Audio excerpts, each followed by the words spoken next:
There's no way to hide it. If you drive drunk, we will find you.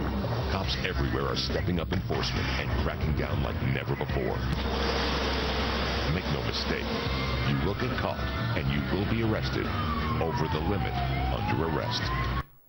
That's one of the government's public service announcements about drunk driving. And it's true, the number of deaths per mile driven has steadily dropped, and some say it's because of our tough drunk driving laws. How many of you think these laws are a good thing and we should have drunk driving laws?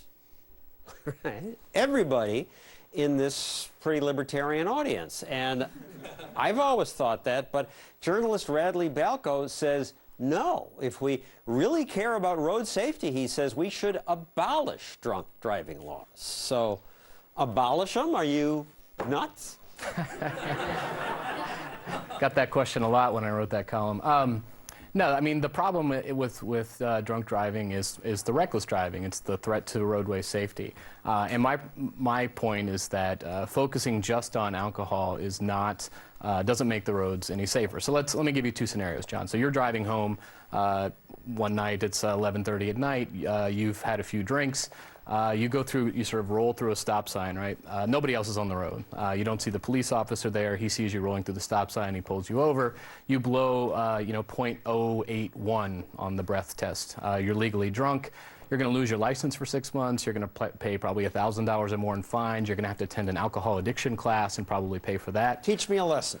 Well, second scenario, I'm driving home the same night. I haven't slept in 36 hours. I fall asleep at the wheel. My car barrels through a red light, and I injure a couple of people. And lack of sleep kills a lot of people on the highway. Exactly, and I'm actually a much, much greater threat to other people on the road than you are with my sleep deprivation. And there are actually studies showing this, that people who are sleep deprived are much more distracted than people who are .08 to .10 in that range with blood alcohol level. So my point is actually it should be the reckless driving. It should be the threat to roadway safety. That's what should be illegal. That's what we should be punishing. When we focus on alcohol, I've won Wait some a second, of them you over. all voted the other way before.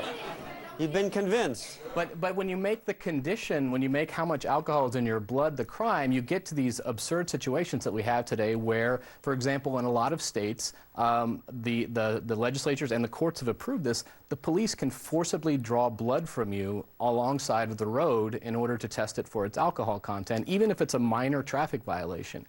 This is where my problem is. These beefy cop can come up to me and jam a needle in your arm and take blood out of your arm if they suspect that you're drunk. You have these roadblocks. When these local governments set them up, they'll stop, 1,500, 2,000 cars. They'll write 700 or 800 citations, and they'll have maybe 2 or 3 people that they catch for drunk driving. The rest are, an improperly affixed decal, or somebody's not wearing their seatbelt.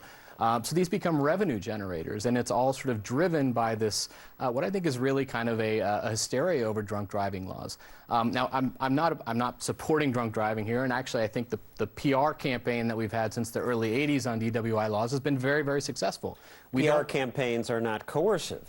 They're not coercive. Making you think about it. But we used to think it was, we used to sort of laugh at the guy who stumbles out of the bar and gets into the car and sort of swerves out of the parking lot. Now that guy's a pariah, and I think that's great.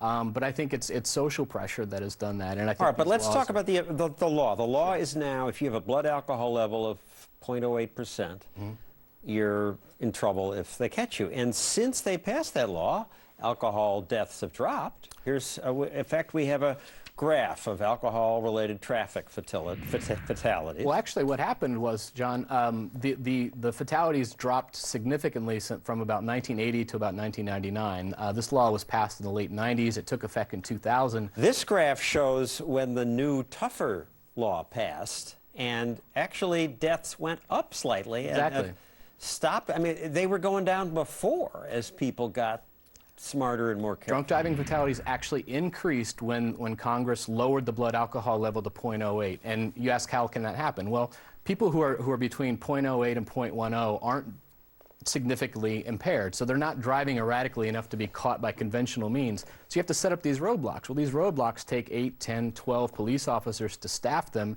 in order to sort of run all the cars through the system. Those are cops who are now not on the road catching the actual drunk people. And so, and yeah. seeing who was reckless. And seeing who was reckless.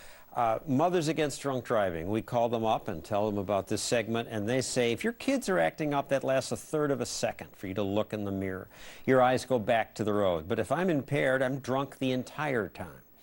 Well, that's true, although I don't think that's different with, I do think when you have kids in the car the entire time, your kids are a distraction the entire time. If you're sleep deprived, that's certainly going to be a distraction the entire time. If you're on prescription medication, painkillers, for example, that's going to be a distraction the entire time. And none of these have the same sorts of penalties if you cause an accident that we give for alcohol impairment.